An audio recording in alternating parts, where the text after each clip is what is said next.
Jay, thanks very much. And all new at 6 tonight, two of our local universities going to help build up the mental health workforce here in Ohio. Today, Chancellor Randy Gardner of Bowling Green and the Ohio Department of Higher Education announced a $1.7 million grant for BGSU and the University of Toledo. Now, together, the schools will come up with a plan to address behavioral health workforce needs here in Ohio, focused on education, programs, training, scholarships, you name it.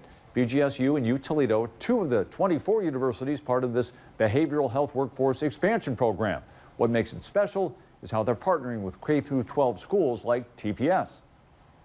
And so this one, though, at Bowling Green and UT have come together to encourage young people in high school to begin that process, to earn credentials and to go into the field. So this is what's unique about this partnership.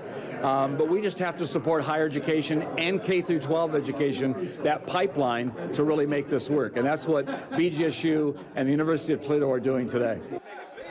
And all the entities coming together will begin meeting after the first of the year. The goal to kick off the new program, get it into high gear in early 2024.